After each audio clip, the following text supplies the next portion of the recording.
Praise the Lord, shalom सभी को, जय मसीह की। यीशु मसीह के नाम से मैं आप सभी का स्वागत करता हूँ आज के बाइबल स्टडी में, शुक्रवार के बाइबल स्टडी में। मेरे प्यारों, अब तक हम पर्व के विषय में सीख रहे थे और आज हम अंतिम पर्व के विषय में सीखेंगे।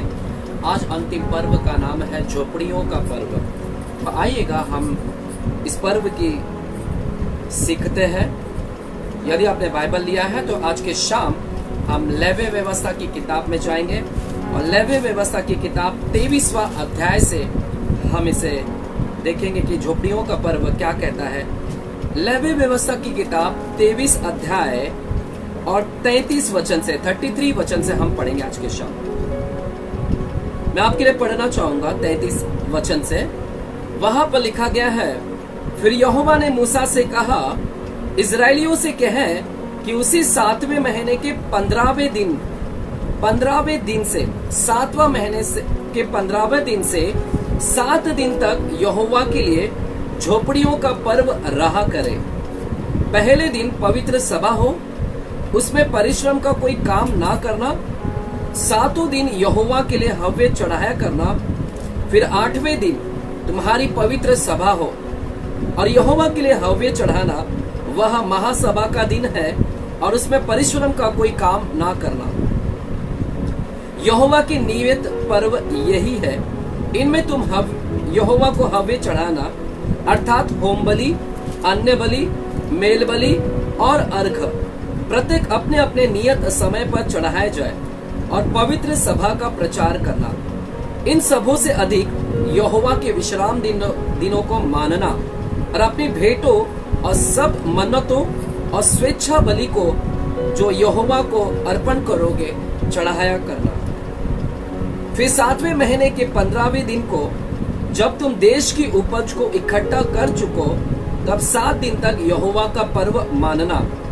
पहले दिन परम विश्राम हो और 8वें दिन परम विश्राम हो। और पहले दिन तुम अच्छे अच्छे वृक्षों की उपज और खजूर के पत्ते और घने वृक्षों की डालियां और नालों में के मजनू लेकर अपने परमेश्वर यहोवा के सामने 7 दिन तक आनंद करना।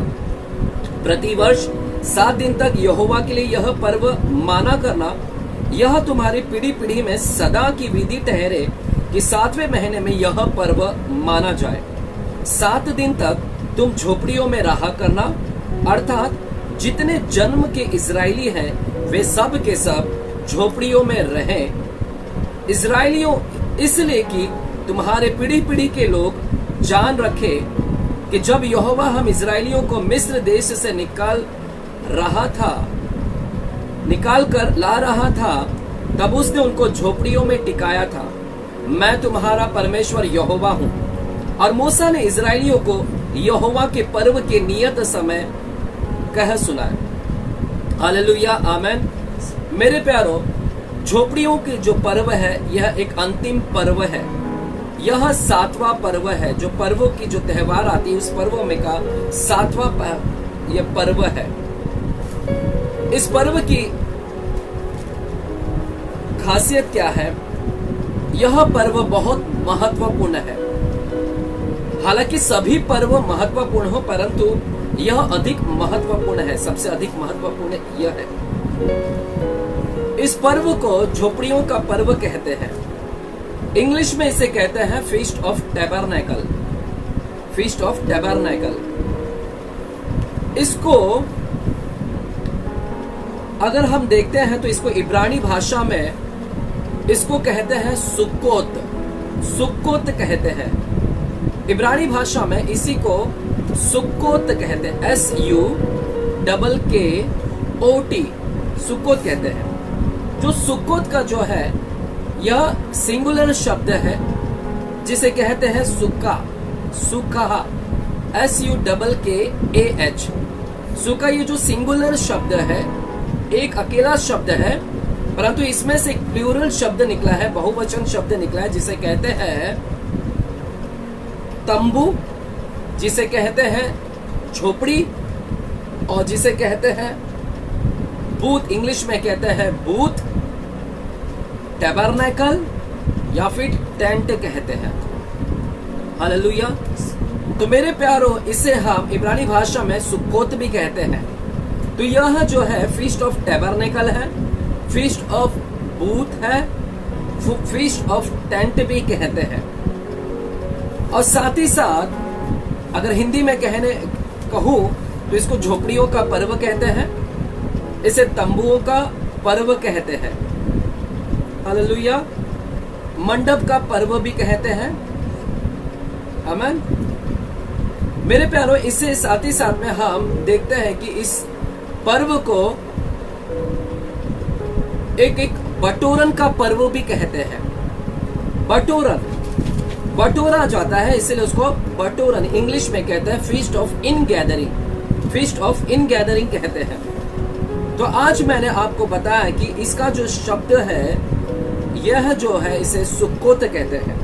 यह जो सुक्कोत शब्द अगर हम बाइबल में देखते हैं कहां पर हमें पहली बार यह शब्द मिलता है। आइए हम उत्पत्ति की किताब 33 अध्याय में जाते हैं। उत्पत्ति की किताब 33 अध्याय और हम 17वां वचन को देखते हैं। 33 अध्याय और 17 वचन मैं 16 से आपके लिए पढ़ना चाहूंगा वहां पर।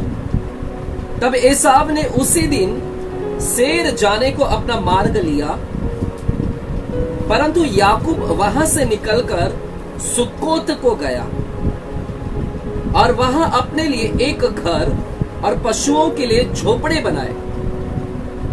इसी कारण उस स्थान का नाम सुक्कोत पड़ा। मेरे प्यारों, ये जो सुक्कोत शब्द है, इस सुक्कोत शब्द जो हमें बाइबल में मिलता है वह है उत्पत्ति की 33 अध्याय में। यहाँ पर एसाव और याकूब के विषय में वर्णन किया जा रहा है। एसाव अपना मार्ग ले लिया, परंतु याकूब जो है वह सुक्कोत को गया और सुक्कोत में जाकर वहां पर अपने लिए एक घर बना रहा है और पशुओं के लिए झोपड़े बनाए, और इसी कारण उस स्थान का नाम क्या पड़ा? सुक्कोत पड़ा। हालेलुया। और तभी से यह शब्द जहां पर झोपड़े बनाए गए हैं, यानी यह टेम्पररी प्लेस है। झोपड़ा जो होता है स्थिर नहीं होता, यह टेम्पररी होता है, कुछ क्षण मात्र के लिए होता है। तो हम देखते हैं कि याकूब अपने लिए घर बनाता है, परंतु यह टेम्पररी है। पशुओं के लिए जो घर बना रहा है वो टेम्पररी है, वो स्थिर नहीं है। हालेलुया। क्षण मात्र के लिए है, कुछ क्षणों के लिए उसने झोपड़े बनाए हैं और फिर वह वहां से निकल जाएगा। हालेलुया। आइए हम सुक्कोत के विषय में हम जानने की पूरी प्रयास करें कि यह जो पर्व है एक्चुअल में क्या है, इसका फैक्ट क्या है, सुक्कोत की सच्चाई क्या है, इस झोपड़ी के पर्व का रहस्य क्या है, इसको हम समझने की प्रयास करेंगे। आइए फिर से हम लेवी व्यवस्था की किताब 23 अध्याय और 33 वचन से हम जाते हैं। मैं एक एक वचन को लेकर, एक एक वर्ष को लेकर आपको समझाने की प्रयास करूंगा। हम देखते हैं 33 वचन से, लेवी व्यवस्था 23 अध्याय 33 वचन से हम वहां पर देखते हैं कि मूसा से परमेश्वर ने कहा, यहोवा ने कहा, इजराइलियों से कहें कि उसे 7वें महीने के 15 दिन से 7 दिन तक यहोवा के लिए झोपड़ियों का पर्व रहा करे। लिखा है कि इजराइलियों से कहें कि 7वें महीने के 15वें दिन से। अभी तक हमने तुरही के पर्व को देखा। जो तुरही का पर्व है ये 7वें महीने में ही बनाया जाता है, जो अक्टूबर मंथ में पड़ता है। सितंबर और अक्टूबर मंथ में आता है ये। हालेलुया। कभी सितंबर कभी अक्टूबर मंथ में आता है। और हमने देखा कि 7वें महीने के पहले दिन को तुरही का पर्व बनाया गया है और उसी 7वें महीने के 10वें दिन को हमने प्रायश्चित के दिन के पर्व को देखा। पहले दिन को हमने देखा तुरही, 10वें दिन को हम प्रायश्चित के दिन को देख रहे हैं, 15वें दिन को अब हमें सुक्कोत का पर्व बनाना है, झोपड़ियों का पर्व अब उसी 7वें महीने के 15वें दिन को हमें बनाना है। तो यहाँ पर परमेश्वर कह रहे हैं मूसा से कि 7वें महीने के 15वें दिन से 7 दिन तक यहोवा के लिए झोपड़ियों का पर्व रहा करे। 7 दिन तक यह पर्व रहा करे। मेरे प्यारो, यह पर्व जो है ये 7 दिन का पर्व है। इससे पहले हमने जो भी 6 पर्व को पढ़े हैं, 6 पर्व में से अभी तक हमने 7 दिन का पर्व जो देखा था वो ओनली सिर्फ अखमीरी रोटी का पर्व, वह भी 7 दिन का था। फसह का पर्व 1 दिन का था। अखमीरी रोटी का जो पर्व था वो 7 दिन का था। पहलौठा का पर्व एक दिन, पैंतीकोस का पर्व एक दिन, तुरही का पर्व एक दिन, प्रायश्चित के दिन का पर्व एक दिन। परंतु यह जो पर्व है ये 7 दिन, जैसे अखमेरी रोटी का पर्व 7 दिन था, वैसा ही यह पर्व, झोपड़ियों का पर्व, यह भी 7 दिन का पर्व होता है। 7 डेज यह त्योहार बनाया जाता है, 7 दिन तक यह फीस्ट बनाया जाता है। तो 15वें दिन से लेके 7 दिन यानी 21 तारीख तक आता है। 15 तारीख से लेके लगभग 21 तारीख तक 7 दिन होते हैं। हालेलुया। तो हम यहाँ पर देख रहे हैं कि यह जो पर्व है यह 7वें महीने में बनाया जा रहा है। 7 अंक आ रहा है, 7 आंकड़े आ रहे हैं और 7 दिन का ही त्योहार बनाया जा रहा है। तो यानी 7 नंबर आ रहे हैं। 7 नंबर यहाँ पर बहुत महत्वपूर्ण है। हम जानते हैं कि 7 जो नंबर है यह परमेश्वर का नंबर है। यह इसका मतलब क्या होता है? 7 नंबर मतलब जो ये क्या दर्शाता है? कंप्लीटनेस को दर्शाता है, परफेक्शन को दर्शाता है, सिद्धता को, एक पूर्णता को दर्शाता है। तो यहाँ पर हम देख रहे हैं कि जो 7वां महीना है ये पूर्णता को दर्शा रहा है, यानी यह पर्व अब पूर्ण हो रहे हैं। यह पर्व अब पूर्ण हो रहा है। जो 6 पर्व हो गए, अब 7वां पर्व है, यह पूर्णता की ओर आ चुका है। अब यह पूर्ण हो जाएगा, यह पर्व बनाकर सारे पर्व खत्म हो जाएंगे। तो यहाँ पर यह 7वें महीने में और 7 दिन तक का है। हालेलुया। जो कंप्लीट है यानी सिद्धता को है, सिद्ध हो जाएगा, सब कुछ कार्य खत्म हो जाएंगे, फिनिश हो जाएगा। तो हम यहाँ पर देखते हैं 7वें महीने के 15वें दिन से 7 दिन तक यहोवा के लिए झोपड़ियों का पर्व रहा करे। हालेलुया। झोपड़ियां यानी ये क्या करना है? यहाँ पर इस महीने में लोगों को क्या करना है? इजरायली लोगों को अपने घरों से निकलकर इन्होंने अपने लिए झोपड़ी बनाना है और झोपड़ी में जाकर ये झोपड़ी में रहना है। इस पर्व में ये सारे लोग झोपड़ी में आकर रहना है और 7 दिन आकर इन्हें झोपड़ी में रहना है। सुक्कोत, टैबरनेकल, मंडप, बूथ जिसे कहते हैं, तो इस झोपड़ी के अंदर इजरायली लोग इस पर्व के अंदर रहते हैं। अपने घरों में नहीं रहते हैं परंतु झोपड़ी में आकर रहते हैं, क्योंकि परमेश्वर ने यह पर्व कहा था और एक कमांडमेंट था कि ऐसा करना है। यहाँ पर अब 35वां वचन आप लिख सकते हैं। मैंने आपसे कहा 7वें महीने में बनाया जाता है और 7 दिन का पर्व बनाया जाता है। अब 35वां वचन को हम देखते हैं। यह लिखा है, पहले दिन पवित्र सभा हो। पहले दिन, अब पहले दिन यानी 15वें दिन को, क्योंकि 15वें दिन से यह बनता है, पर्व होता है, चालू होता है, आरंभ होता है, तो वह पहला दिन आ जाता है। तो 15वां दिन पहला दिन है। तो पहला दिन पवित्र सभा हो, उसमें परिश्रम का कोई काम ना करना। 7 दिन यहोवा के लिए हव्य चढ़ाया करना। मेरे प्यारों, इस यहाँ पर लिखा है कि 7 दिन आपको ऑफरिंग चढ़ाया जाना है, यहोवा को भेंट चढ़ाना है। तो ये 7 दिन इजरायली लोगों ने परमेश्वर को भेंट चढ़ाना है, ऑफरिंग चढ़ाना है, हव्य चढ़ाना है। फिर 8वें दिन, अब देखिएगा यह पर्व जो है 7 दिन का है, परंतु अब 8वें दिन का जिक्र किया जा रहा है। इसके भी पीछे एक महत्व है जो हम आगे शिक्षण में जाकर सीखेंगे। 8वां दिन का क्या मतलब है यहाँ पर? जबकि यह पर्व 7 दिन का है तो 8वां दिन क्यों आ रहा है यहाँ पर? हालेलुया। अब लिखा है, फिर 8वें दिन तुम्हारी पवित्र सभा हो। पहले दिन भी पवित्र सभा हो और 8वें दिन भी पवित्र सभा हो। और यहोवा के लिए हव्य चढ़ाना, वह महासभा का दिन है। 8वां दिन जो है वह महासभा का दिन है। पवित्र सभा तो है ही है, परंतु यह महासभा है, महा बड़ा सभा है और इसमें परिश्रम का कोई काम ना करना।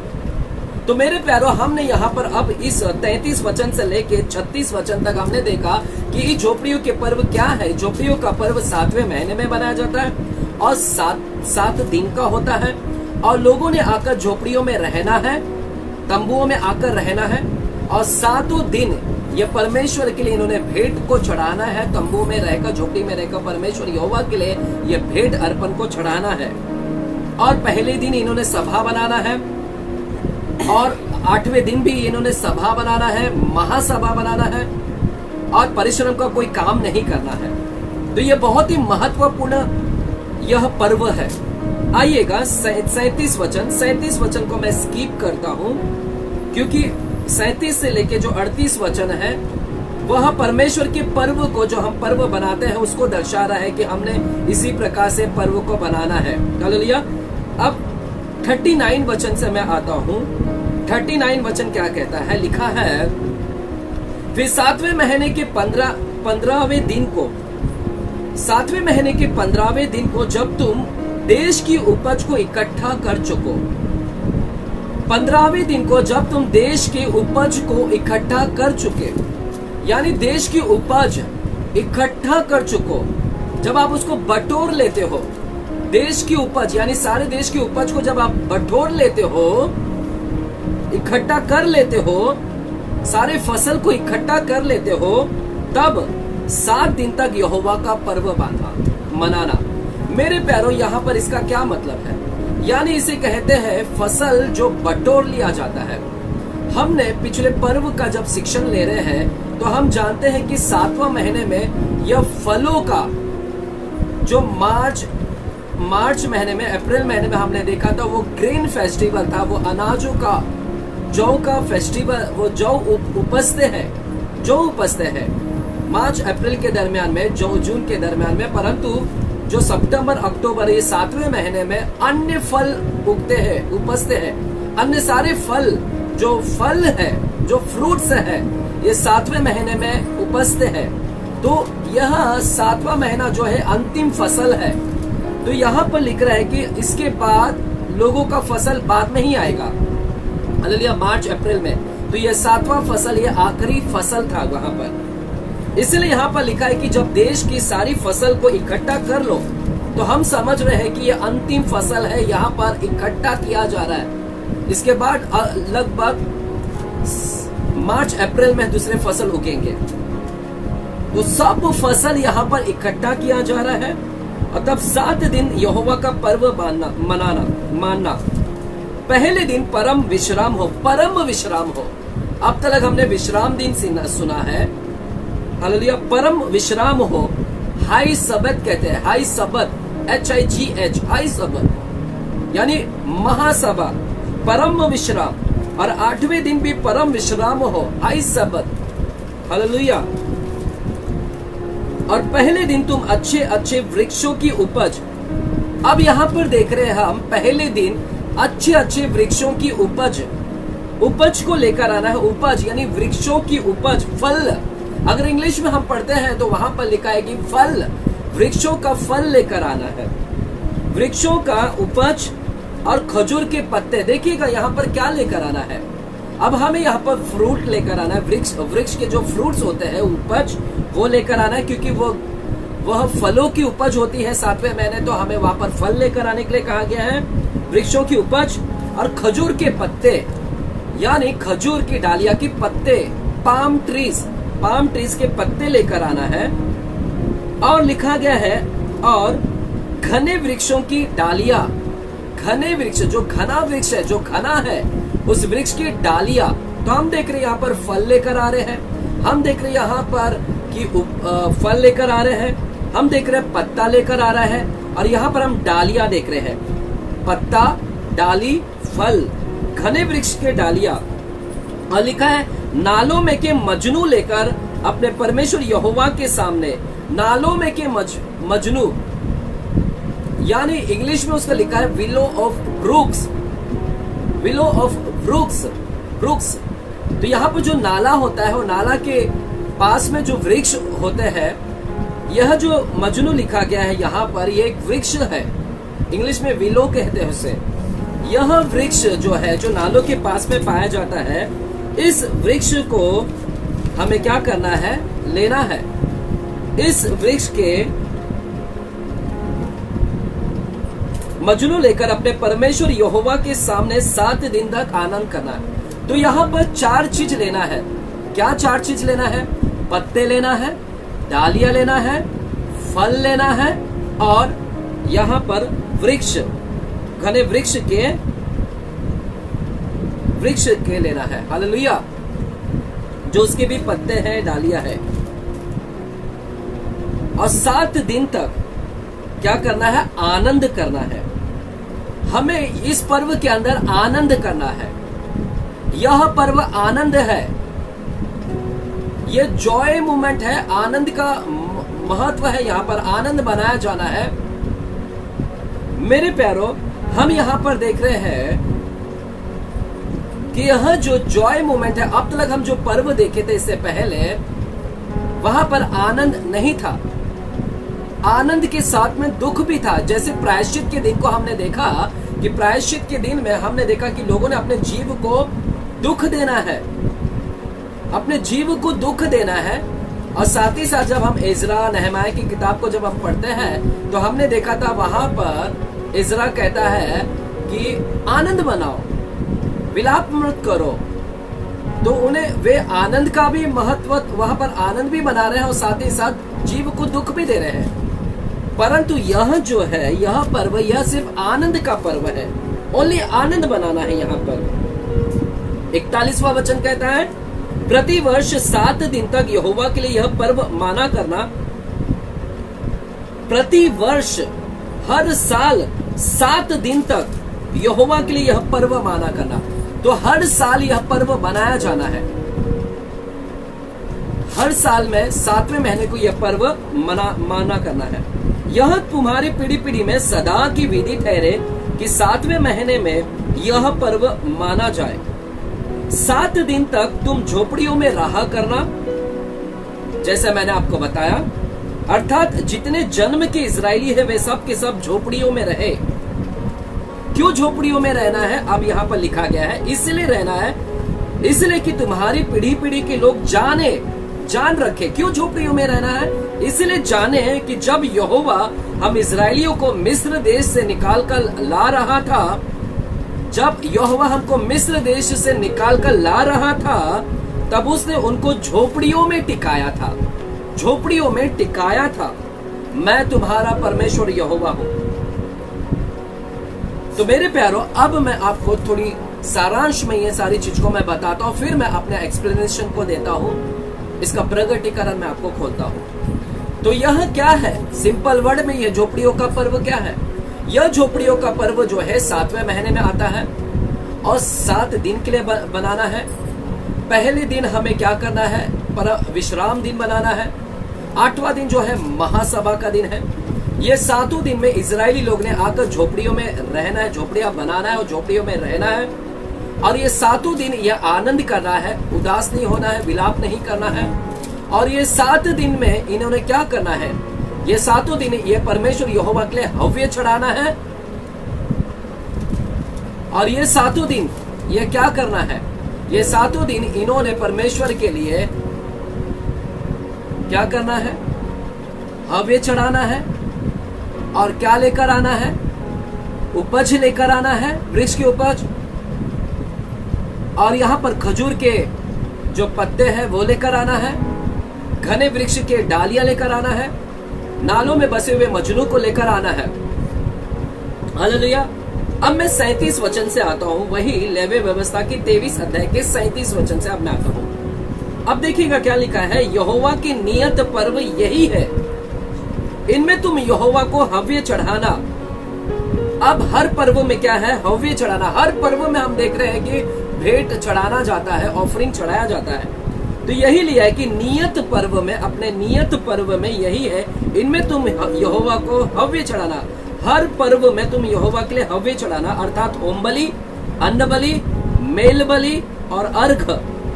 तो अन्न बलि भी यहाँ पर चढ़ाना है, मेल बलि भी चढ़ाना है और यहाँ पर अर्घ। प्रत्येक अपने अपने नियत समय पर, अपने अपने नियत पर्व के समय पर चढ़ाया जाए और पवित्र सभा का प्रचार करना। इन सबों से अधिक यहोवा के विश्राम दिन को मानना और अपनी भेंटों को और सब मन्नतों और स्वेच्छा बलियों को जो यहोवा को अर्पण करोगे चढ़ाया करना। तो यहाँ पर इस पर्व के अंदर, जैसे हमेशा पर्व में हम भेंट चढ़ाते हैं, अन्न बलि, मेल बलि, उसी प्रकार यहाँ पर भी यह सारे चढ़ाया करना है। और क्यों यह झोपड़ियों का पर्व बनाया जाता है? इसलिए क्योंकि जब मिस्र देश से इजराइल आ रहे थे और हम देखते हैं कि उन्हें जंगल जंगल के मार्ग से लेकर जा रहे थे और जंगल जंगल में उन्हें छावनी डालना था और जब वे छावनी डालते थे तो वहां पर तंबू बनाकर वे रहते थे। परमेश्वर ने कहा था कि तुम झोपड़ी बनाकर वहां पर रहना। तो ये जगह जगह तंबू बनाते थे, झोपड़ी बनाते थे, फिर वहां से निकलते थे कनान भूमि तक जाने तक वे जगह जगह टेम्पररी रहते गए। टेम्पररी उनका जो ठिकाना था टेम्पररी था, वो झोपड़ा टेम्पररी था, क्योंकि कनान उनके लिए स्थायी घर था, कनान उनके लिए वास्तविक घर था। तो मेरे प्यारो, यह जो झोपड़ियां जो है, झोपड़ी जो दर्शा रहा है, यह दिखा रहा है कि ये टेम्पररी है। हालेलुया। यहाँ पर तुम जो रह रहे हो इजरायली, ये जो तुम अभी जो तंबू बनाकर रह रहे हो, यह तुम्हारे लिए टेम्पररी है। तुम ज्यादा दिन इसमें नहीं रहोगे, यहां से तुम कनान में पहुंचोगे, वो तुम्हारा स्थायी घर है। हाँ मेरे प्यारो, ये झोपड़ियों का पर्व क्या दिखा रहा है? ये झोपड़ियों का पर्व यह दर्शा रहा है कि हम इस धरती के ऊपर टेम्पररी समय के लिए है। हम भी इस शरीर के अंदर रह रहे, हम आत्मा है। सबसे पहले तो हम आत्मा है, और इस आत्मा के ऊपर एक शरीर रखा गया है, चमड़ी मांस पहनाया गया है, और ये शरीर मिट्टी में मिल जाएगी और आत्मा अपने स्थायी घर में चली जाएगी। तो हम यहाँ पर इस धरती के ऊपर एक स्थायी नहीं है, हम टेम्पररी है, क्षण मात्र के लिए यहाँ पर हम है, थोड़े दिन के लिए है। आप जगह जगह जाओगे रहने के लिए, परंतु परमेश्वर कहते हैं कि तुम टेम्पररी के लिए है। तो यह पर्व हमें क्या दर्शा रहा है? यह पर्व हमें बता रहा है कि हम यहाँ पर परमानेंट नहीं है। हमारा स्थायी घर है वो है कनान, वो हमारा स्थायी घर है, वो स्वर्ग है हमारा परमानेंट घर। और परमेश्वर हमें कहते हैं कि हम वहां पर रहेंगे। हम जो अब रह रहे तंबू के अंदर, ये तंबू जो है हमारा, अब जो तंबू है, हम जो शरीर है तंबू है, यह क्षण मात्र के लिए है। हालेलुया। तो यहाँ पर मेरे प्यारो, यह जो पर्व है, झोपड़िया है, इसके पीछे कहीं ना कहीं रहस्य था, प्रोफेटिक शब्द था, भविष्यवाणी था। परमेश्वर इस भविष्यवाणी को पूर्ण कर रहे थे। आने वाले समय में इस झोपड़ी के पर्व के द्वारा परमेश्वर अपने भविष्यवाणी को पूर्ण कर रहे थे। हालेलुया। तो ये जो त्योहार बना रहे थे, ये वास्तविक में आने वाले समय में परमेश्वर इसको पूर्ण करेंगे। तो यह भविष्यवाणी पूर्ण होगी, यह भविष्यवाणी पूर्ण होगी मेरे प्यारो। हम सब यहाँ से चले जाएंगे, हम सब उठा लिए जाएंगे, और हम अपने परमानेंट घर में, हम स्वर्ग में जाएंगे, हम वहां पर रहेंगे, पिता के पास में रहेंगे। शरीर को हम खो देंगे। हालेलुया। हम पुनरुत्थान होगा, रैप्चर होगा, पुनरुत्थान की देह को हम प्राप्त करेंगे, सब उठा लिए जाएंगे। जो यीशु मसीह पर विश्वास करते हैं वे उठा लिए जाएंगे। शरीर को हम खो देंगे और हम पुनरुत्थान की देह को प्राप्त कर हम परमेश्वर के पास चले जाएंगे। हालेलुया। आइएगा, यहाँ पर जो 7 दिन का जो दिखाया जा रहा है, 7 दिन पर्व जो बनाया जाता है, ये क्या है मेरे प्यारो? यहाँ पर जो 7 दिन है, ये जो 7 दिन है, ये पूरे 6 पर्व को दर्शा रहा है। 7 पर्व को हमने देखा। पहला पर्व फसह का पर्व है, तो पहला दिन जो है फसह का पर्व को दिखा रहा है यहाँ पर, यानी कंबाइंड कर रहा है। यह जो 7 दिन का पर्व, ये पूरा कंबाइंड कर रहा है, यह कंबाइंड कर रहा है, पूरा मिला रहा है इसके अंदर, सब पर्व इसके अंदर मिला रहा है। फसह का पर्व भी मिला रहा है पहले दिन के, दूसरा दिन के पर्व को भी मिला रहा है। अख़मीरी रोटी का पर्व, जहां पर हमें शुद्धता रखना है, हमें सारे पाप को निकाल देना है। फसह का पर्व हमने देखा यीशु का बलिदान है, और अख़मीरी रोटी का पर्व हमने देखा कि हमें सारे पाप को निकाल देना है। तो दूसरा दिन में हमें ये सारी चीज क्लीन होता है। तीसरे दिन में हमने देखा पहलौटा, यानी जी उठा, हमें एक नई देह मिली, नई शरीर मिला, नया हो गया, नई आत्मा मिली। हालेलुया। पेंतीकोस का पर्व जो पवित्र आत्मा को दर्शाता है, चौथा दिन। हालेलुया। 5वां दिन जो हम तुरही का पर्व है, यानी तैयारी करना, हमें क्लीन करना है, साफ रहना है। 6वां पर्व जो हमने देखा प्रायश्चित का दिन। तो ये 7 पर्व, ये जो 7 दिन जो झोपड़ियों का पर्व जो 7 दिन आ रहा है, ये पूरा पर्व इसके अंदर इंक्लूड कर रहा है, कंबाइन कर रहा है। यानी 7वां दिन क्या होगा? 7वें दिन में हम सब क्या हो जाएंगे? एक नई अपने स्थायी घर में चले जाएंगे। अब यह पर्व पूरा खत्म हो जाएगा। हम बहुत नजदीक आ चुके हैं। अखमीरी फसह का पर्व यीशु हो चुका है। अखमीरी रोटी का पर्व हो चुका है। पहलोटा का पर्व हो चुका है। पेंतिकोस का पर्व हो चुका है। दुरही का पर्व हमें तैयारी को दर्शा रहा है कि हम तैयारी करना है। प्रायश्चित का भी पर्व क्या है, हमें तैयारी, हमने सब तैयारी में लग जाना है अभी। और हम बहुत ही नजदीक आ चुके हैं, 7वें पर्व में आ चुके हैं और हम सब स्थायी घर में पहुंचने वाले हैं। हालेलुया। तो हमने यहाँ पर तैयारी हो जाना है हमसे। तुरही का पर्व और प्रायश्चित का दिन के पर्व को हमें सीरियसली लेना और अपने आप को हमने अभी से तैयारी कर लेना है। यहाँ पर हम देखते हैं जो 7 दिन है, एक तो हमने देखा ये जो 7 दिन है यहाँ पर झोपड़ियों का पर्व है। 1 दिन मतलब 1000, 2 दिन मतलब 2000, 3 दिन मतलब 3000, 4 दिन मतलब 4, 5 दिन मतलब 5, 6000, 7वें दिन मतलब 7000। हम 7वें दिन में पहुंच चुके हैं मेरे प्यारों। 7वां अंत है। हालेलुया।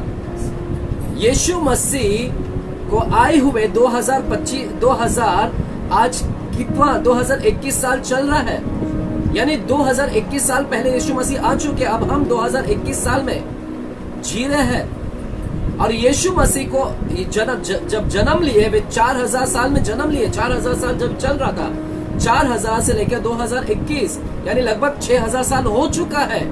और अब हम 7वें पर आ चुके हैं मेरे प्यारों। और 7वां पर्व झोपड़ियों का पर्व को दिखाता है, यानी अंतिम पर्व को दिखाता है। यहाँ पर से हम अपने स्थायी घर में चले जाएंगे। हम बहुत नजदीक आ चुके हैं। लोग सीरियसली नहीं ले रहे हैं। अभी जो लॉकडाउन या जो माहौल चल रहा है, जो अकाल आ रहे हैं, जो तूफान आ रही है, जो महामारी आ रही है, ये उसके आने का चिन्ह को दर्शा रहा है। जो लड़ाइयां की चर्चा हम सुन रहे हैं, उसके आने का सारे चिन्ह है। हालेलुया। ये सारे उसके आने का चिन्ह दिखा रहा है कि वह बहुत करीब है। हम रैप्चर के बहुत करीब है। हम उठा लिए जाने के बहुत करीब है मेरे प्यारों। हालेलुया। कुछ लोग विश्वास नहीं करते हैं कि हम 6000 हो गया। कुछ लगता है, लोगों को लगता है बिलियन ईयर से है इस धरती। हाँ, हो सकता है बिलियन ईयर से है, करोड़ों साल से धरती है। परंतु बाइबल हमें आदम की ओर से जिक्र कर रहा है। तो आदम से लेकर अब तक 6000 साल हो चुके हैं, क्योंकि बाइबल हमें गवाह देता है और बाइबल पर हम विश्वास करते हैं। और बाइबल हमें बताता है कि अब तक हम 6000 साल, आदम से लेकर अब तक 6000 साल हो चुके हैं। तो हम बाइबल पर विश्वास करते हैं। हालेलुया। तो यहाँ पर हम देखते हैं कि 7 दिन का जो पर्व है, ये सारे पर्व को दिखा रहा है और 7वां पर्व के करीब हम आ चुके हैं। अब इस पर्व में क्या करना है? इस पर्व के अंदर क्या करना है?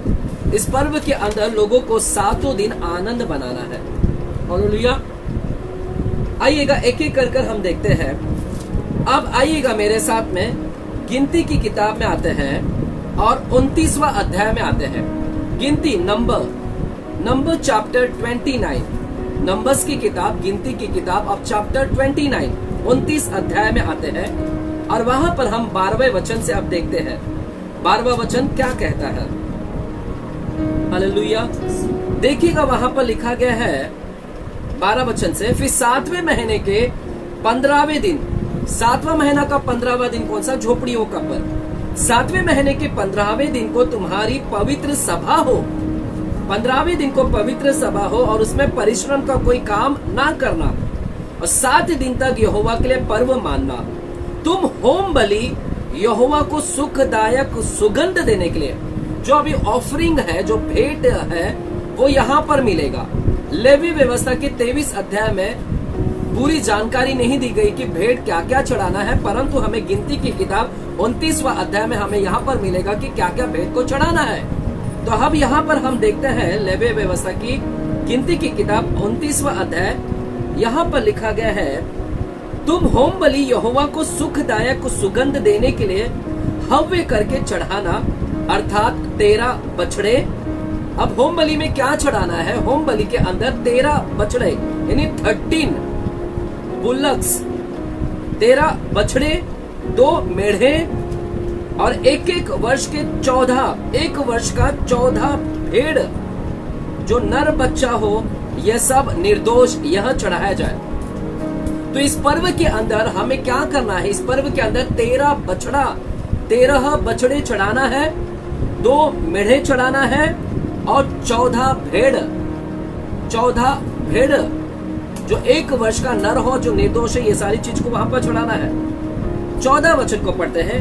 और उनका अन्न बलि, और साथ ही साथ होम बलि के साथ में हमें अन्न बलि भी चढ़ाना है। और उनका अन्न बलि तेल से सने हुए, अन्न यानी अन्न होना चाहिए, तेल से सने हुए मैदे का हो, अर्थात 13 बछड़ों में से एक बछड़े के पीछे एपा का 3/10वां अंश, एपा का 3 हर एक बछड़े। अब हमने देखा 13 बछड़ा, परंतु हर एक बछड़े के बीच में हमें क्या करना है? अन्न बलि चढ़ाना है।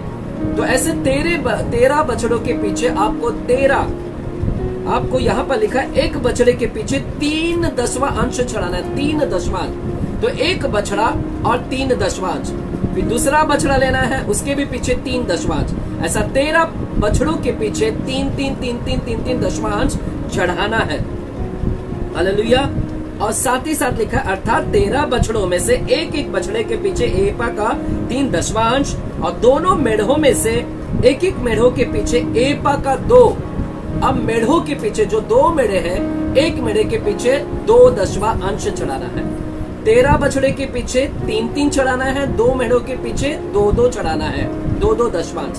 ये क्यों मैं बता रहा हूं? क्योंकि ये सारी चीज प्रोफेसी है। यहाँ पर मेरे शिक्षण में ये सारी चीज आएंगे, इसीलिए मैं यहाँ पर फोकस दे रहा हूँ, महत्व बता रहा हूँ, जोर दे रहा हूँ कि आप समझिए और लिखिएगा, क्योंकि ये सारे चीज प्रोफेसी पूरा हुआ है, भविष्यवाणी पूर्ण हुई है।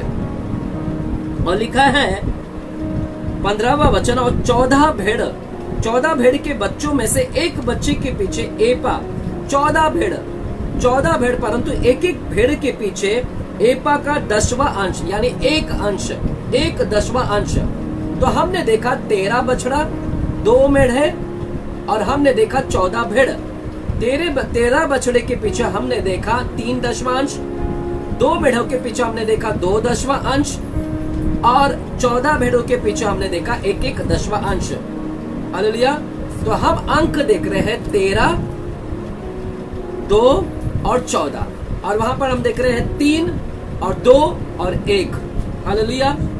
मेरे प्यारो, अगर इसी शिक्षण को मैं आगे जाता हूं, इसी वचन को लिखा है 16वां वचन, और पाप बलि के लिए एक बकरा भी चढ़ाना, यह नित्य होम बलि और उसके अन्न बलि और अर्घ के लिए चढ़ाया जाए। पाप बलि, तो होम बलि, अन्न बलि और पाप बलि चढ़ाया जाए। तो यह क्या है? यह पहले दिन होना चाहिए। क्षमा चाहता हूं। हर दिन हमें ऐसे चढ़ाना है। तो पहले दिन हमें 13 बछड़ा चढ़ाना है, परंतु जब दूसरे दिन में आता हो, तो अभी ध्यान दीजिएगा, सुनिएगा वहां पर 17वां वचन। जब दूसरा दिन आता है तो अब 12 बछड़े, अब 13 बछड़ा नहीं चढ़ाना है, अब 12, एक बछड़ा कम हो जाएगा।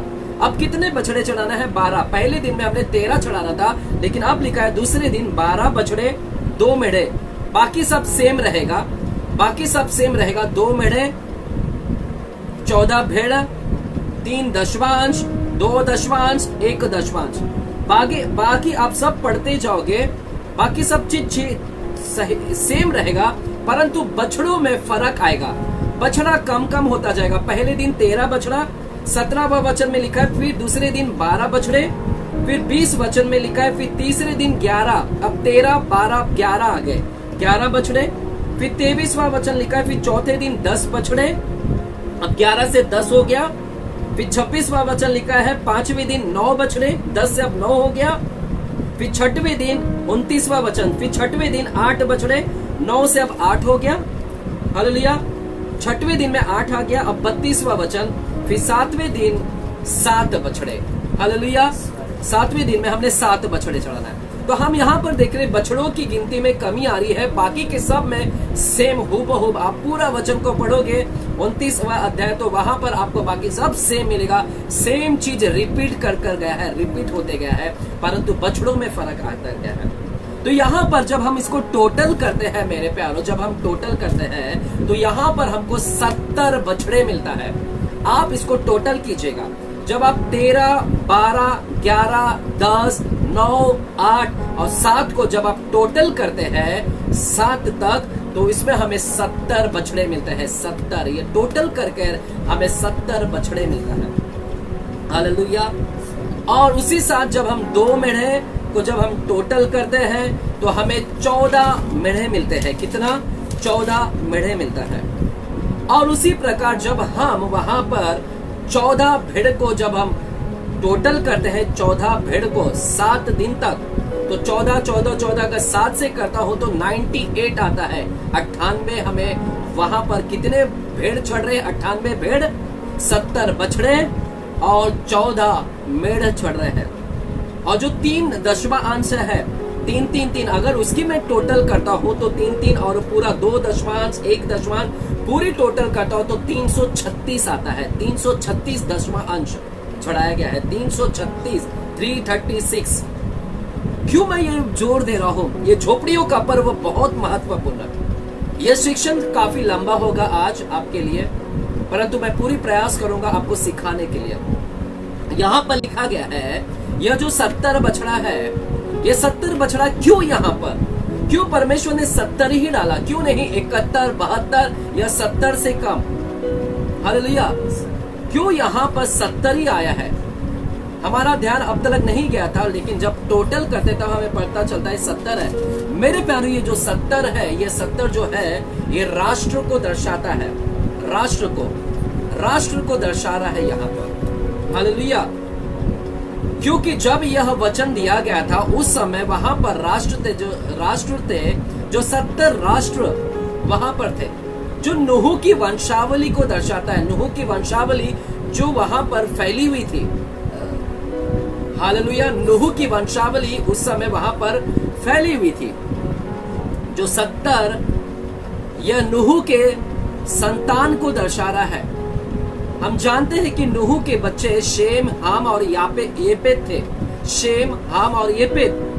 परंतु शेम के जो बच्चे हुए और हाम के जो बच्चा हुआ और येपेत के जो बच्चा हुआ, जब हम उन बच्चों की कैलकुलेशन करते हैं, जब हम उसको टोटल करते हैं, हम उस टोटल को करने के बाद में हमें पता चलता है कि 70 वहां पर क्या है? बच्चे आ रहे हैं। आइएगा, आपको उत्पत्ति की किताब में आपको दिखाना चाहूंगा। उत्पत्ति की किताब 10वां अध्याय में जाएंगे। उत्पत्ति की किताब 10वां अध्याय,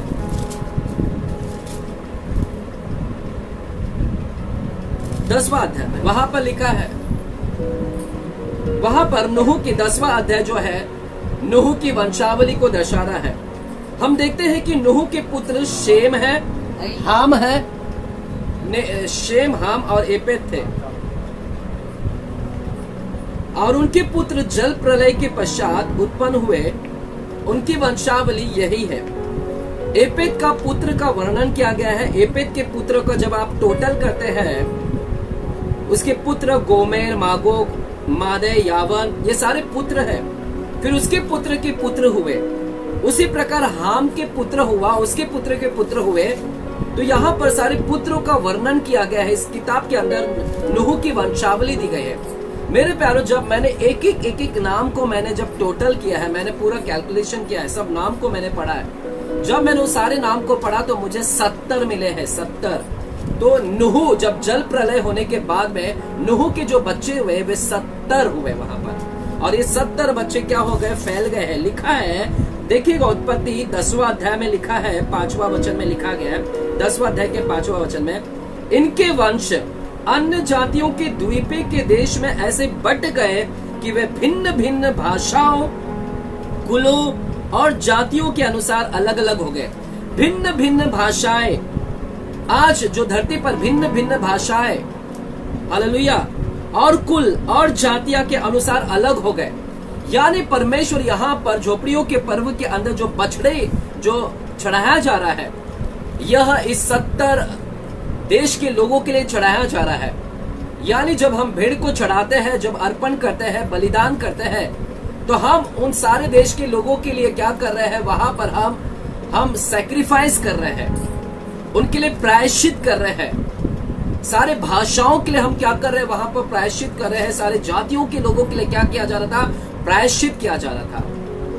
परमेश्वर ने ऐसे ही नहीं 70 डाला है। 70 के पीछे रहस्य है कि अन्य सारे जातियां, भाषाएं, कुल, ये सब क्या हो सके, उनके लिए बलिदान। तो जब इजरायली लोग 13 बछड़े, ये सारे 12 बछड़े, ये सब समर्पण कर रहे थे, चढ़ा रहे थे, तो हम वहां पर क्या हो रहा था, ये परमेश्वर की भविष्यवाणी को ये पूर्ण कर रहे हैं, जो आने वाले समय में पूर्ण होगा। सारे देश के लिए क्या कर रहे थे, वहां पर सैक्रिफाइस कर रहे हैं, बलि अर्पण कर रहे हैं, उनके लिए गैप में खड़े हैं, उनके लिए मध्यस्थ कर रहे थे।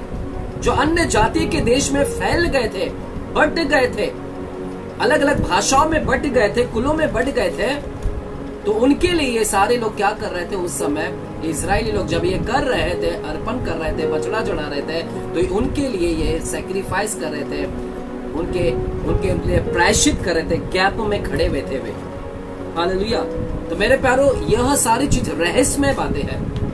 और उसी प्रकार जब हम ये 70, 14 और 98 को जब हम कैलकुलेट करते हैं मेरे प्यारो, टोटल करते हैं, तो हमें यहां पर मिलता है 182 नंबर टोटल करने के बाद। जब मैं 182 को भाग करता हूं, डिवाइड करता हूं, तो 182 के भाग जब करता हूं, तो यह 7 नंबर से भाग होता है। 26 गुणे 7। मेरे प्यारो, हमेशा यहाँ पर जो भी दिया है परमेश्वर ने, उसके पीछे महत्व है। और जब मैंने 182 को जब मैंने भाग किया, उसको डिवाइड किया मैंने 182 को जब मैंने 26 से भाग किया, तो मुझे 7 उत्तर मिला। उसी प्रकार 336 जो 10वां अंश है, जब मैंने उसको भाग किया 43 नंबर से, जब मैंने 7 से उसको भाग किया, तब मुझे 7 नंबर वहां पर मिलता है कि 7 से भाग हो रहा है ये, तो उत्तर 7 ही आ रहा है, सब जगह 7 उत्तर मिल रहा है। तो यानी झोपड़ियों का जो पर्व है, ये 7 बहुत महत्वपूर्ण है। 336 भी भागाकार हो रहा है 7 से, और 182 अंक भी भागाकार हो रहा है 7 से, और 7वां महीना है और 7वां दिन है, 7 दिन का बनाना है। हालेलुया। तो सब चीज यहाँ पर प्रॉफिटिक हो रहा है, सब कुछ भविष्यवाणी हो रहा है। 70 नेशन है, 70 राष्ट्र है, 70 वंशज है। हालेलुया। तो झोपड़ियों का पर्व बहुत महत्वपूर्ण है मेरे प्यारों। आइएगा, फिर से हम लेवी व्यवस्था की किताब में जाते हैं। लेवी व्यवस्था की किताब 23 अध्याय को हम फिर से जाते हैं। लेवी व्यवस्था की किताब 23 अध्याय को हम फिर से देखते हैं। मैं थोड़ा मेरे वचन को कम करता हूं। अब यहाँ पर लिखा गया है, फिर 7वें महीने के 15वें दिन को, 39 वचन से मैं पढ़ रहा हूँ, 23 अध्याय के 39 वचन से। फिर 7वें महीने के 15वें दिन को, जब तुम देश की उपज को इकट्ठा कर चुको, देश की उपज यानी वह उपज, सारे फसल को क्या करना है, इकट्ठा करना है। सारे फसल को क्या करना है, इकट्ठा करना है। उपज यानी ये ऐसा पर्व है कि सारे फसल तैयार हो जाएंगे। सारे परमेश्वर जातियों को क्या करेगा, इकट्ठा करेगा। ये इकट्ठा बटोरन का पर्व है। अंतिम समय में 7वां जो साल है, 7000 जो साल है, जो 7वां पर्व है, परमेश्वर सबको बटोरने के लिए आएगा, बटोरन करेगा, कटनी करेगा, परमेश्वर इकट्ठा करेगा। फसल तैयार हो गई, सब फसल, और परमेश्वर इकट्ठा करेगा। इसलिए इसे कहते हैं हार्वेस्ट। एक बड़ा बटोरन का पर्व कहते हैं। बड़ा यानी बहुत फसल होगे, और परमेश्वर बटोरेगा उसे। तब 7 दिन तक यहोवा का पर्व मानना। पहले दिन परम विश्राम हो और 8वें दिन परम विश्राम हो। 8वें दिन के विषय में मैं बाद में आपको बताऊंगा। 40वां वचन लिखा है, पहले दिन तुम अच्छे वृक्षों की उपज। पहले दिन लिखा गया है, अच्छे वृक्षों की उपज लिखा गया है। यह जो उपज जो है फल है। तो हम यहाँ पर देखते हैं फल और खजूर के पत्ते और घने वृक्षों की डालियां और नालों के वृक्ष के पत्ते। तो यहाँ पर ये झोपड़ियां है मेरे प्यारों। मैंने आप लोगों को फोटो भेजा है, और आप वहां पर सारे झाड़ के वृक्ष के मैंने फोटो भेजे आप लोगों को, पिक्चर्स। वहां पर मैंने खजूर की डालियों का, खजूर कैसा होता है वृक्ष, मैंने आपको वो भेजा है। वहां पर जो मजनू के जो वृक्ष होते हैं आप फोटो के अंदर पाओगे, जो वृक्ष के बाजू में जल है, पानी है, वो मजनू को दर्शा रहा है, वो वृक्ष मजनू का है। और साथ ही साथ मैंने एक और वृक्ष भेजा आप लोगों को जो घना है, घना वृक्ष है। हालेलुया। वो सारे वृक्ष के मैंने फोटो आप लोगों को भेजा है। आमेन। देख सकते हैं आप पिक्चर्स के अंदर, फोटोज के अंदर। यहां पर क्या करना है अब, यहां पर ये इसको लेकर आकर ये सारे दिन ये इजरायली लोगों को क्या करना है, इसको लेकर आकर झोपड़ी बनाना है। तो डालियों के द्वारा ये झोपड़ी बनाता है। झोपड़ी कैसे बनाना है आप पिक्चर्स में देख सकते हैं। ये तीन बाजू से तीन होगा, ऐसे और ऐसे। हालेलुया। 3 डालियां से बना होगा, चारों तरफ से नहीं होगा, सिर्फ तीन झोपड़ियां बनेंगी।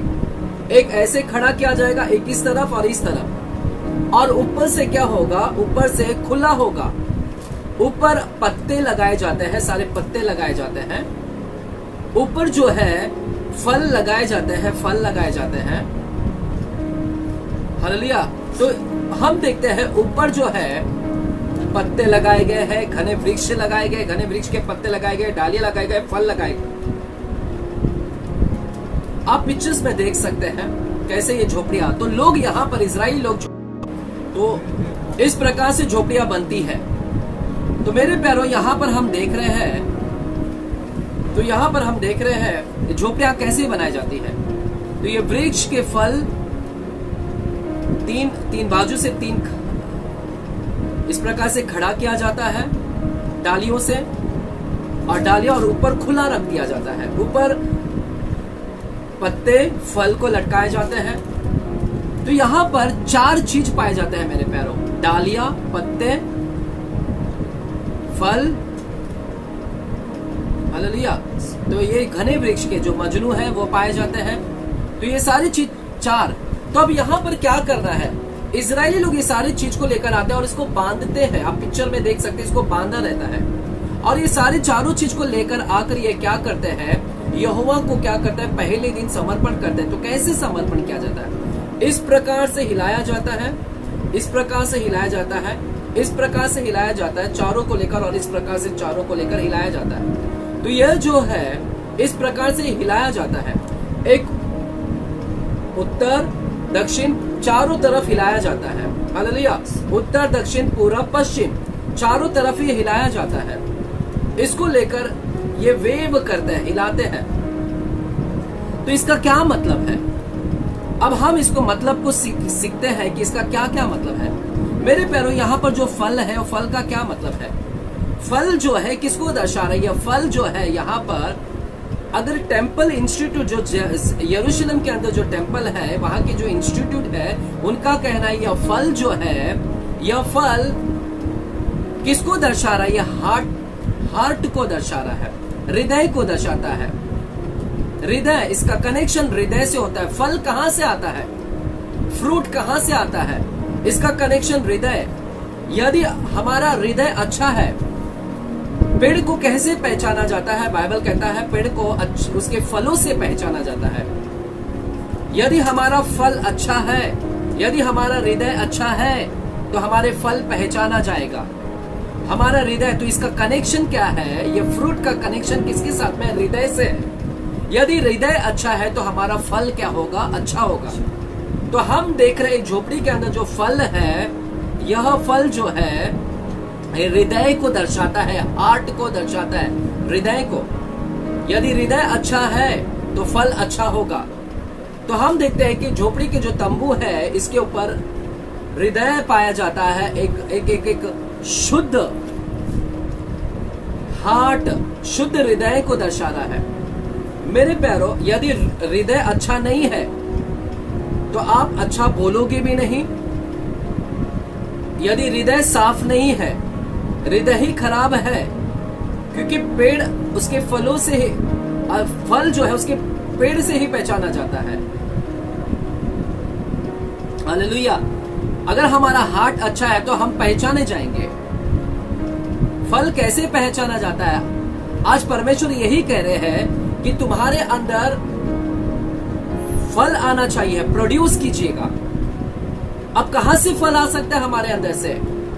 अगर हमारा हृदय अच्छा है तो हम फल दे सकते हैं। और जब जजमेंट का दिन आएगा, न्याय के दिन में आएगा, उस न्याय के दिन में जिसने अच्छा फल नहीं दिया है वे सब निकाले जाएंगे। जिसका हृदय अच्छा नहीं है, साफ नहीं है, जिसने फल ही नहीं दिया है, उसका हृदय ही साफ नहीं है, वो नहीं ठहर सकता है, वो निकाल दिया जाएगा। तो मेरे पैरों, यहाँ पर फल क्या दर्शा रहा है? फल हमारे हृदय को दर्शा रहा है। हमारा हृदय क्या होना चाहिए? शुद्ध होना चाहिए, क्लीन होना चाहिए और अच्छे फल देना चाहिए, फ्रूट्स देना चाहिए। हालेलुया। और दूसरा हम देखते हैं यहाँ पर जो खजूर के पत्ते को देख रहे हैं हम। यह पत्ता किसको दर्शा रहा है? यह पत्ता जो है, अगर मैंने आप पिक्चर्स में देख सकते हैं, फोटो के अंदर खजूर की जो डालियां होती है, खजूर के जो पत्ते होते हैं, हालेलुया, यह जो होते हैं पत्ते, आप देखोगे इस प्रकार से खजूर की डालियां स्थिर होती है, स्थिर पोजीशन पे होती है और सारी डालियां वहां पर कनेक्टेड होती है। सारी डालियां उसके कनेक्टेड होती है, पत्ते उससे कनेक्टेड होती है पूरी। वो उस एक जो स्थिर होता है, जो उसका डाली, और उससे सारी कनेक्टेड होता है। जब हम इसको देखते हैं तो ये किसको दर्शा रहा है? मानो कि स्पाइन को दर्शा रहा है, रीढ़ को दर्शा रहा है, रीढ़। तो आप लिख सकते हैं कि यह जो खजूर का जो है पत्ता है, यह है किसको दर्शा रहा है? रीढ़ को दर्शा रहा है, स्पाइन को दर्शा रहा है, स्पाइन। हालेलुया। स्पाइन जो है हमारा पीछे का जो रीढ़ की हड्डी हमेशा स्ट्रेट रहती है और इसी से सारे कनेक्टेड है। हमारी ह्यूमन बॉडी जो है इसी से कनेक्टेड है। आप पिक्चर में देख सकते हैं, फोटोज के अंदर में। हालेलुया। इसी से सब कुछ कनेक्टेड है। हालेलुया। हमारी पूरी बॉडी इसी से कनेक्टेड। हमारा ब्रेन, हमारे नर्व्स, हमारे फेफड़े, हमारे लंग, सब कुछ इस जाकर रीढ़ की हड्डी से, इस स्पाइन से जाकर कनेक्टेड है। फोटो में आप देख सकते हैं। हालेलुया। स्पाइन से ही कनेक्टेड है। अगर स्पाइन कनेक्टेड नहीं रहेगा तो हम चल नहीं पाएंगे, फिर नहीं पाएंगे, कुछ काम नहीं कर पाएगा, क्योंकि सब कुछ इसी से कनेक्टेड है। यह फाउंडेशन है हमारे ह्यूमन बॉडी का, ये मेन फाउंडेशन है, बुनियाद है। इसी से सब कुछ जुड़ा हुआ है, सब कुछ इसमें ही जुड़ गया है, स्पाइन में। सर से पांव तक ये स्पाइन पूरा जुड़ा हुआ है। इसमें सब कुछ, हमारे सारे अंग इसके अंदर जाकर जुड़े हुए हैं। हालेलुया। यानी फाउंडेशन को दर्शा रहा है। यहाँ पर स्ट्रक्चर जो है फाउंडेशन, और हमारा फाउंडेशन क्या है? जैसे यहाँ पर हमारे बॉडी का स्ट्रक्चर हमारा स्पाइन से जुड़ा हुआ है, रीढ़ की हड्डी से जुड़ा हुआ है, सब कुछ उससे जुड़ा है, तो इसका मतलब है वो हमारा जो फाउंडेशन होना चाहिए, हमारा जो बुनियाद होना चाहिए, वो वचन होना चाहिए। वचन। तो यहां पर क्या बता रहा है कि वचन से आपने क्या होना चाहिए? बुनियाद से आपका वचन से मजबूत होना चाहिए। आपने स्ट्रेंथ को दर्शाता है, शक्ति को दर्शा रहा है। तो यहाँ पर जो रीढ़ की हड्डी है, जो यहाँ पर खजूर के पत्ते, स्ट्रेंथ को दर्शाता है, शक्ति को दर्शा रहा है। शक्ति। हालेलुया। जो खड़ा है, स्ट्रेंथ है। हमने देखा पहला जो फल है वो किसको दर्शा रहा था? हृदय को दर्शा रहा था। और जो खजूर का जो है यह स्ट्रेंथ को दर्शा रहा है, शक्ति को दर्शा रहा है। हालेलुया। साथ ही साथ हम देखते हैं घने वृक्ष के, लिखा गया घने वृक्ष की डालियां। यह घने वृक्ष की डालियां क्यों वहां पर हिलाया जा रहा है? घने वृक्ष का क्या मतलब है? घना वृक्ष की डाली, डाली किसको दर्शा रहा है? यह डाली जो है यह आंख को दर्शाता है। आंख। हालेलुया। आंख को दर्शाता है। इसका कनेक्शन आंख से है। हालेलुया। हालेलुया। इसका क्या मतलब है? कनेक्शन। ये मैं क्यों बता रहा हूं? ये क्यों मैं कह रहा हूं? क्योंकि यह यरूशलेम के जो टेंपल इंस्टीट्यूट है उनका कहना है। रबाई होते हैं, रबाई का कहना है कि यह पाम ट्री इसको दर्शा रहा है, खजूर का पत्ता इसको दर्शा रहा है, रबाई का कहना है। मैं उनकी सारी बातों को आपको बता रहा हूं इस समय। हालेलुया। ये आंख को दर्शा रहा है, जो घने वृक्ष का जो डालिया है आंख को दर्शा रहा है। तो आंख, हमें पता है कि इस आंख के द्वारा हम देखते हैं, इसी आंखों के द्वारा हम देखते हैं। हालेलुया। इसी आंखों के द्वारा जो कुछ देखते हैं वो कहां जाता है? हृदय के अंदर। तो इसी आंखों के द्वारा जो कुछ देखते हैं अंदर जाता है, और अंदर से क्या आता है? फिर हम बाहर आता है। ये हृदय जो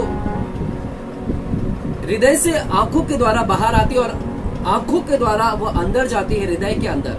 जो कुछ हम देखते हैं फिर हृदय में बसता है, और हृदय से ही वो बाहर आता है।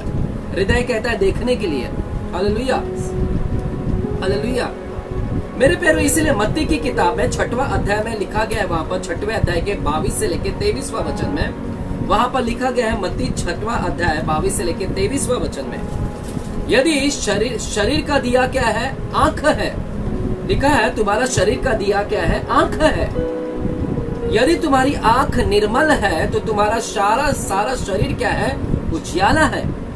यदि आंख बुरे है तो तुम्हारा सारा शरीर क्या हो जाएगा? अंधियारा हो जाएगा।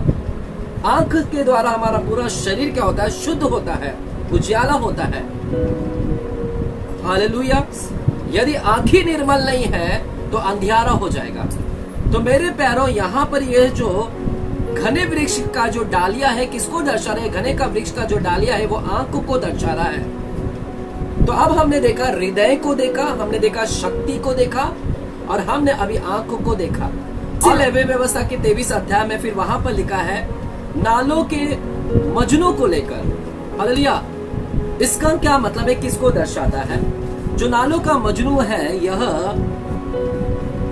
लिप्स को दर्शाता है, ओठ को दर्शाता है आपके। हालेलुया। लिप्स, इसका क्या मतलब है? मेरे प्यारों, हम देखते हैं यह जो मत्ती की किताब 12 अध्याय में और 34 और 35वां वचन में हम देखते हैं। आइएगा, मैं पढ़ता हूं आपके लिए मत्ती की किताब 12 अध्याय 34 और 35 वचन। क्या लिखा गया है वहां पर? 34 और 35वां वचन में लिखा है, 33 वचन से मैं आपके लिए पढ़ता हूं। यदि पेड़ को अच्छा कहो तो उसके फल को भी अच्छा कहो, या पेड़ को निकम्मा कहो तो उसके फल को भी निकम्मा कहो, क्योंकि पेड़ अपने फल ही से पहचाना जाता है। हे सांप को बच्चों, तुम बुरे होकर कैसे अच्छी बातें कह सकते हो? तुम बुरे होकर कैसे अच्छी बातें कह सकते हो? अच्छी बातें कहां से निकलती है? लिप्स के द्वारा, मुंह से निकलती है। हालेलुया। मन के भले भंडार से, यदि मन शुद्ध है, हृदय साफ है, तो हम अच्छी बात बोलेंगे। मन के भले भंडार में से हम क्या करते हैं? भली बातों को बोलते हैं। मन के बुरे भंडार में से हम बुरी बातों को बोलते हैं। तो यहाँ पर जो इसका कनेक्शन किसके साथ में है? लिप्स का कनेक्शन यह हार्ट के साथ। हृदय अच्छा है। हालेलुया। मन के भले, मन मतलब वहां पर हार्ट लिखा गया है, मन वहां पर मतलब है हार्ट। हृदय साफ है। मन के भले भंडार से क्या निकलता है? भली बातें निकलते हैं। मन के बुरे भंडार से क्या निकलता है? बुरी बातें निकलती है। यदि ये शुद्ध है तो अच्छी बातें बोलोगे, यदि यह गंदी है तो बुरी बातें बोलोगे। तो यहाँ पर हम कनेक्शन देख रहे हैं कि लिप्स का कनेक्शन किसके साथ में है? वचन के आधार पर इसका कनेक्शन किसके साथ में है? हार्ट के साथ में है। हालेलुया।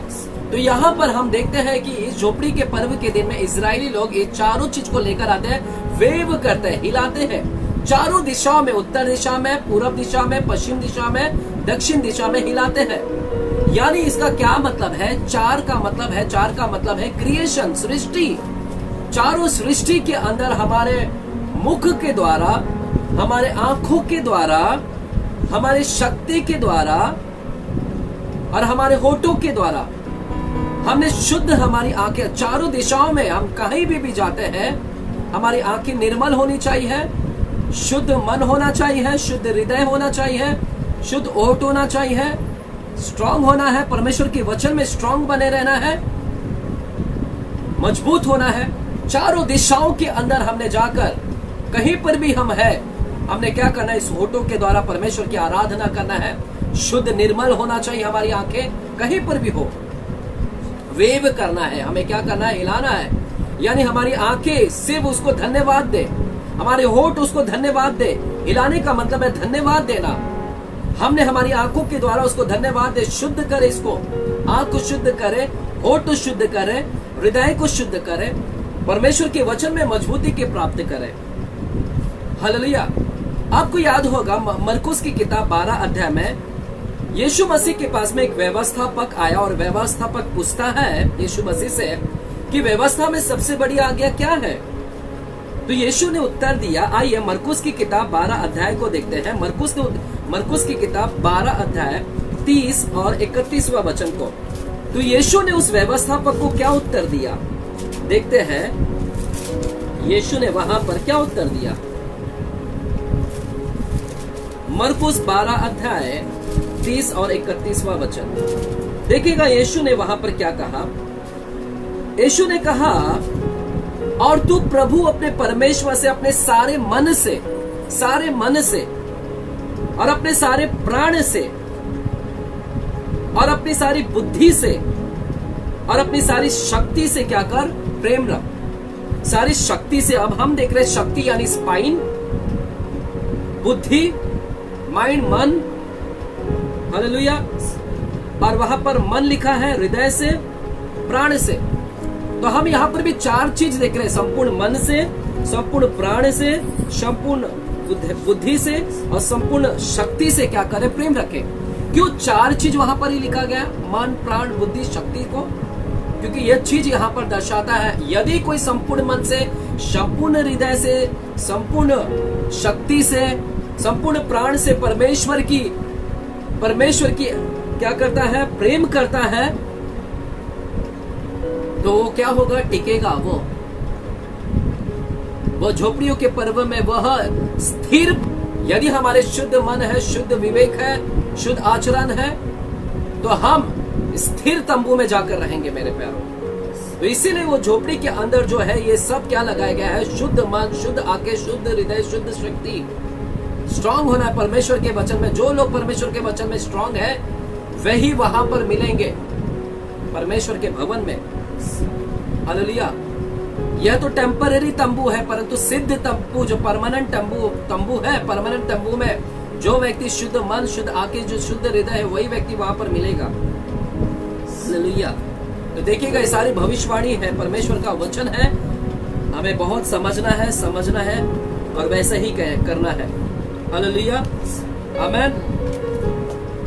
आइएगा इस पर्व में और क्या होता है। इस पर्व के अंदर क्या होता है, इस पर्व के अंदर भजन संहिता 118 को बोला जाता है। भजन संहिता 118 को, आइएगा भजन संहिता 118 को हम खोलते हैं। क्या है भजन संहिता 118? क्योंकि जब यह पर्व बनाया जाता है तो यहाँ पर यह वचन को पढ़ा जाता है, भजन संहिता 118 को पढ़ा जाता है। क्या है भजन संहिता 118? आइए देखते हैं वहां पर क्यों इस पर्व के अंदर भजन संहिता 118 पढ़ा जाता है। वहां पर लिखा है पहले वचन से, यहोवा का धन्यवाद करो क्योंकि वह भला है और उसकी करुणा सदा की है। क्योंकि वह भला है, उसकी करुणा सदा की है। यह झोपड़ियों के पर्व में यह वचन को घोषणा किया जाता है, पढ़ा जाता है। इज़राइल कहे कि उसकी करुणा सदा की है, हारून का घराना कहे उसकी करुणा सदा की है, यहोवा के डरवैये कहे उसकी करुणा सदा की है। हालेलुया। और वहां पर कहता है, मैंने सकेती में परमेश्वर को पुकारा, परमेश्वर ने मेरी सुनकर मुझे चौड़े स्थान में, मैं संकट के दिन में यहोवा को पुकारा और उसने मेरी पुकार को सुना और मुझे चौड़े स्थान में पहुंचाया। भजनकार कहता है, यहोवा मेरी ओर है, मैं ना डरूंगा। ये सारी चीज को वहां पर वचन को घोषणा करते हैं कि यहोवा मेरी ओर है, मैं ना डरूंगा। अब इस तंबू में परमेश्वर मेरे साथ में है। हालेलुया।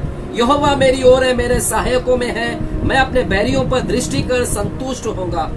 यहोवा की शरण लेनी मनुष्य पर भरोसा रखने से उत्तम है। मनुष्य पर भरोसा रखने से उत्तम यहोवा की शरण लेना है। मनुष्य की शरण लेने के बजाय हम यहोवा की शरण ले, ये परमेश्वर कहता है वो उत्तम है। तो यहाँ पर यहोवा झोपड़ियों के पर्व में यह लोगों को बताया जाता है कि यहोवा की शरण लो। हालेलुया। मेरे प्यारो, ये जो झोपड़ियों का पर्व था, ये झोपड़ी के ऊपर जो ऊपर है जो खुला रहता है, यानी ऊपर आसमान दिखता है, खुला रहता है वहां पर। यानी क्या दिखा रहा था? जब इजरायली लोग तंबू बनाए थे, उस मिला वाले तंबू में, हम जानते हैं मिला वाला तंबू बीच में था और उसके इर्द गिर्द में चारों तरफ में इजरायलियों का तंबू था, चारों तरफ तंबू थे। गोत्र गोत्र ने अलग अलग तंबू बनाकर रखा था है, और बीच में परमेश्वर का तंबू था, यानी परमेश्वर उनके बीच में डेरा कर रहा था। उस समय परमेश्वर उनके बीच में डेरा कर रहा था, और 40 साल तक हमने देखा परमेश्वर उनके बीच में डेरा किया, और परमेश्वर ने उनको खिलाया, परमेश्वर उनका रक्षक बना, परमेश्वर उनको दुश्मनों से बचाया, शत्रुओं से बचाया, परमेश्वर मन्ना को बरसाया 40 साल में, और परमेश्वर ही ने वहां पर क्या किया? पानी को उनको पिलाया भी है, चट्टान को तोड़कर। तो ये 40 साल उनकी रक्षा सुरक्षा किसने किया? परमेश्वर ने किया। यहोवा बीच में थे, यहोवा डेरा कर रहा था, यहोवा मार्गदर्शन कर रहा था, अगुवाई कर रहा था। तो मेरे प्यारो, यानी ये झोपड़ी का जो पर्व यह दिखाता है कि यहोवा हमारे मध्य है, यहोवा अब हमारा रक्षक है, वह हमारा सहायक है, उसकी भलाई हम पर है, उसकी करुणा हम पर है, उसकी शरण लेना मनुष्य की शरण लेना से बेहतर है, वह हमारा सब कुछ है। यानी झोपड़ी का पर्व क्या दिखा रहा है कि अब परमेश्वर ही सब कुछ है।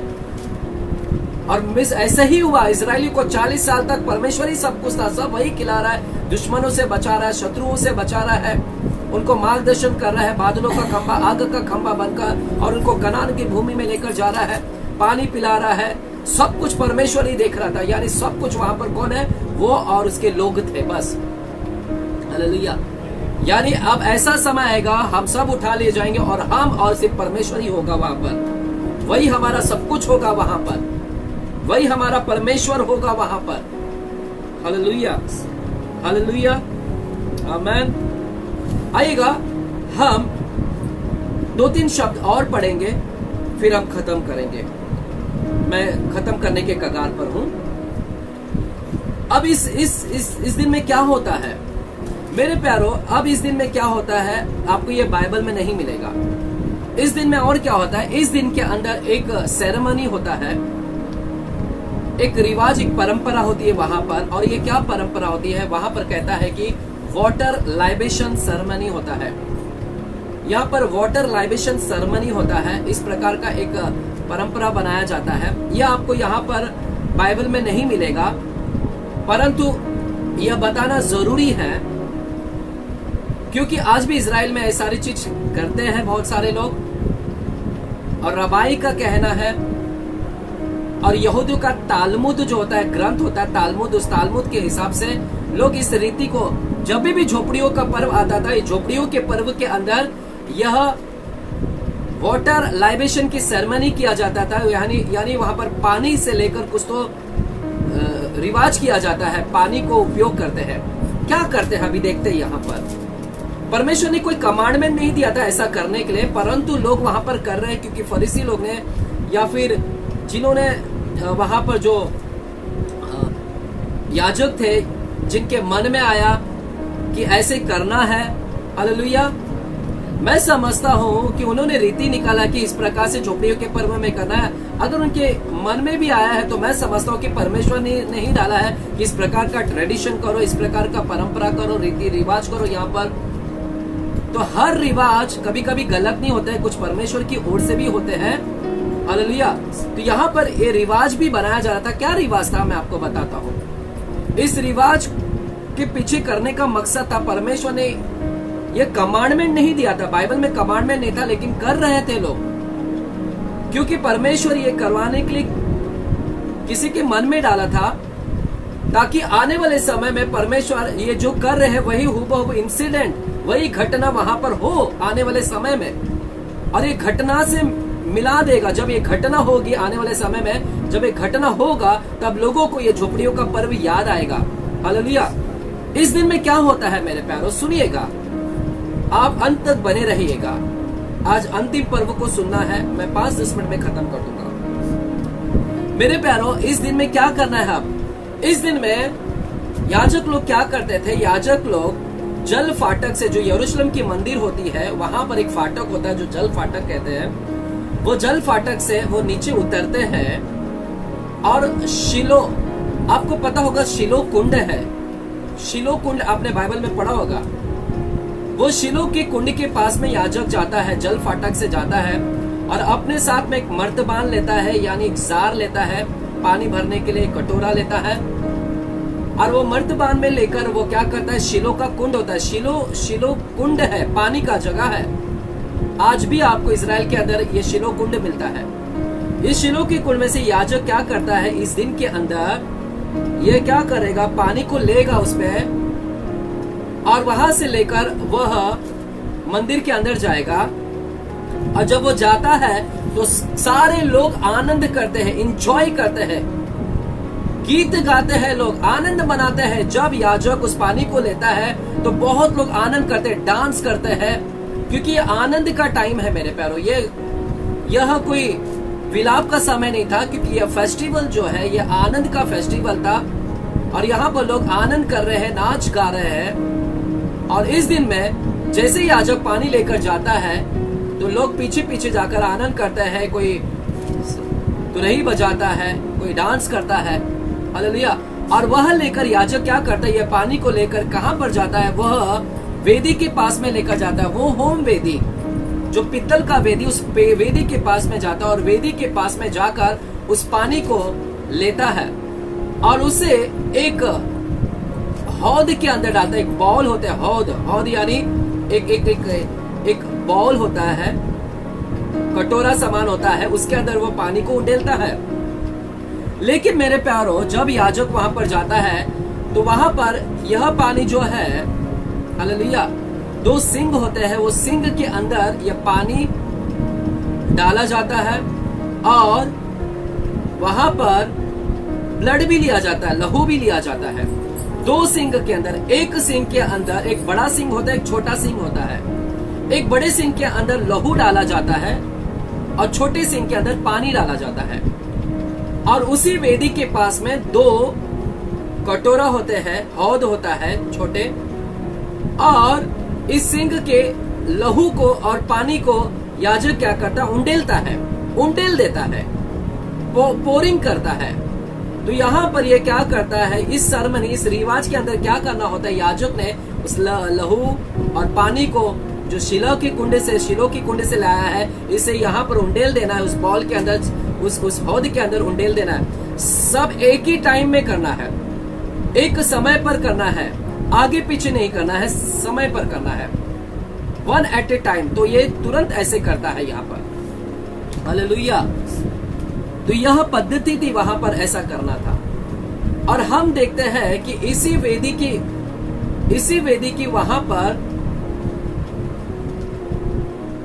जो हम देखते हैं विलो ट्री, जो मजनू का जो ट्री होता है, जो मजनू का जो वृक्ष है, यह जो होता है, इसके यहाँ पर उस वृक्ष का डालियां, वहां पर डंडी लगाई जाती है। आप पिक्चर में देख सकते हैं, फोटोज आपके पास में है, हालेलुया। और उस वेदी के यहाँ पर यह जो मजनू के वृक्ष, जो विलो ट्री है, वो रखा जाता है और वहां पर उसको हिलाया जाता है। क्या करता है? हिलाया जाता है, हालेलुया, हिलाया जाता है। तो इस पर्व के अंदर क्या किया जाता है? ये जो वाटर लाइबेशन सेरेमनी है, ब्लड को, पानी को लेकर जाना है और उस वृक्ष की डालियों को वो हिलाते हैं, वो मजनू के। तो ये क्या दर्शाता है मेरे प्यारों? और साथ ही साथ इस पर्व के अंदर क्या करना है? इस पर्व के अंदर लोगों ने क्या करना है वहां पर? क्योंकि वो मंदिर में होता है, वहां पर एक बड़ा खंबा होता है और उस बड़े खंबे के ऊपर एक पोल होता है। इस पोल के ऊपर 4 दीपक जलाते हैं, 4 दिया, और बहुत बड़ा दिया होता है ये। इस दिया के अंदर तेल डालते हैं और इस दिया के अंदर तेल डालते हैं और इसकी जो बत्ती होती है, ये याजक के कपड़े के द्वारा बत्ती बनती है। तो ये इतनी बड़ी दिया होती है, आपके पिक्चर आपके सामने आप देख सकते हैं। यहाँ उस समय के अंदर, इस पर्व के अंदर लोग क्या करते हैं, एक बड़ा खंबे के ऊपर 4 दिया लगाते हैं चारों तरफ, उत्तर दक्षिण पूर्व पश्चिम, और मंदिर के बड़ा खंबा लगा के ऊपर उसके ऊपर दिया लगाते हैं और इतनी प्रकाश देता है कि पूरा यरूशलेम उसके प्रकाश से दिखाई देता है, पूरे यरूशलेम के अंदर प्रकाश दिखाई देता है। तो मेरे प्यारों, इसके अंदर हम देखते हैं कि उस दिन के अंदर वह जो दिया जलाया जाता है उसके अंदर तेल डाला जाता है, और जो बत्ती जो जलाया जाता है वो बत्ती याजक के कपड़े से बना होता है। याजक लोगों के जो फटे पुराने कपड़े होते हैं, उस फटे पुराने कपड़े के द्वारा बत्ती बनाया जाता है और उस बत्ती को जलाया जाता है और उससे पूरा प्रकाश हो जाता है, पूरे मंदिर में प्रकाश, और पूरे यरूशलेम तक वो प्रकाश दिखाई देता है, दूर दूर तक, यानी उत्तर दक्षिण पूर्व पश्चिम। हालेलुया। याजक के वस्त्र का जो प्रकाश है सब तलक दिखाई दे रहा है। तो हमने देखा इस पर्व के अंदर वाटर लाइबेशन सेरेमनी हो रहा है और हमने देखा कि दिया भी जलाया जा रहा है। इसका क्या मतलब है? हालेलुया। 5 मिनट नीचे का मेरे साथ बने रहेगा। इसका क्या मतलब है मेरे प्यारों? हम देखते हैं इसके पीछे का कुछ अर्थ है। यह याजक का जो कपड़ा है, यह याजक का कपड़ा जो है, इसके द्वारा प्रकाश दिया जा रहा था। मेरे प्यारों, आपको याद होगा यीशु मसीह अपने आप में एक याजक थे। हालेलुया। मलकीसिदक की रीति पर वह एक याजक है। और हम देखते हैं कि यीशु मसीह को जब पकड़वाने का समय आया तो वहां पर कुछ लोगों ने, सैनिकों लोग ने उसके कपड़े को क्या कर दिया? फाड़ दिया। हालेलुया। जैसे याजकों के कपड़े, जो फटे पुराने कपड़े के द्वारा बत्ती जलाया जाती है, वैसे ही यीशु मसीह के कपड़े, यानी ये भविष्यवाणी यहाँ पर पूर्ण हो रही है, ये यहाँ पर पूर्ण हो रही है। यीशु मसीह के कपड़े को फाड़े गए और यह कपड़े के द्वारा क्या होता? उजाला दिया जाता है। ये कौन सा कपड़ा है? यह धार्मिकता का वस्त्र है मेरे प्यारों, यह धार्मिकता का वस्त्र है। धार्मिकता का मतलब क्या है? धार्मिकता का मतलब है ग्लोरी, महिमा। तो ये महिमा का वस्त्र है मेरे प्यारों। यीशु मसीह के ऊपर जो वस्त्र है वो महिमा का वस्त्र है। याजक जो कपड़ा पहनते हैं वो धार्मिकता का वस्त्र है, वो महिमा का वस्त्र है। हालेलुया। महिमा मतलब ग्लोरी, शाइनिंग। तो उसके वस्त्र से शाइनिंग होता है। याजक के वस्त्र से पूरे यरूशलेम में शाइनिंग हो रहा था उस समय। याजक का वस्त्र जो जल रहा था, वहां पर जो फटे पुराने कपड़े को वहां पर से जो बत्ती बनाते हैं वो प्रकाश दे रहा है, यानी महिमा, ग्लोरी, प्रकाश। यीशु मसीह के कपड़ा जब 4 भागों में, देखिए क्यों 4 भाग में बांटा गया, क्यों नहीं 5 में बांटा गया, यानी उत्तर दक्षिण पूर्व पश्चिम चारों दिशा में यह महिमा का वस्त्र प्रकाश का काम देगा। यीशु मसीह का वस्त्र प्रकाश जो ग्लोरी है। हम देखते हैं आदम और हव्वा के समय में आदम और हव्वा नग्न थे, परंतु उनके ऊपर वस्त्र था। कौन सा वस्त्र था? धार्मिकता का वस्त्र, महिमा का वस्त्र पहने हुए थे उस समय। इसीलिए तो एक दूसरे की नग्नता को वे नहीं देख पाए थे मेरे प्यारों, क्योंकि उनके ऊपर एक महिमा का वस्त्र था। और यीशु मसीह याजक जो वस्त्र पहनते वो महिमा का वस्त्र, धार्मिकता का वस्त्र है। हालेलुया, आमेन। धार्मिकता जो महिमा, शाइनिंग। इसलिए मूसा को हम देखते हैं, मूसा जब सिनाई पर्वत से आता है तो उसके वस्त्र शाइनिंग, उसके चेहरे शाइनिंग दे रहे थे, देख नहीं पा रहे थे वहां पर। स्वर्गदूत जब आते हैं तो स्वर्गदूत का पूरा वस्त्र शाइनिंग करता है, देख नहीं पाते हैं। हालेलुया। तो यह जो वस्त्र है यीशु मसीह का, ये चारों दिशाओं में उजाला देता है। इसलिए यीशु मसीह कहते हैं कि मैं जगत की कौन हूँ? ज्योति हूँ। चारों दिशाओं में मेरी ज्योति है, मैं इस जगत की ज्योति हूँ। हालेलुया। मेरे प्यारों, 8वां अध्याय, रोमियो की किताब 8वां अध्याय 30वां वचन में कहता है, 8वां अध्याय 30वां वचन में, कि उसने हमें चुना और उसी ने हमें बुलाया और धर्मी भी ठहरा, और धर्मी ठहराकर उसने हमें महिमा भी दिलाया। तो वो चुनता है, बुलाता है, धर्मी भी ठहराता है और महिमा भी दिलाता है। धार्मिकता का और महिमा का वस्त्र भी पहनाता है। और हम देखते हैं कि सब ने पाप किया, रोमियो 3:23-24, सब ने पाप किया और परमेश्वर की महिमा से रहित है, परंतु परमेश्वर के अनुग्रह के छुटकारे के द्वारा जो महिमा यीशु मसीह में है, हम सब ने क्या प्राप्त किया? अनुग्रह प्राप्त किया। हालेलुया।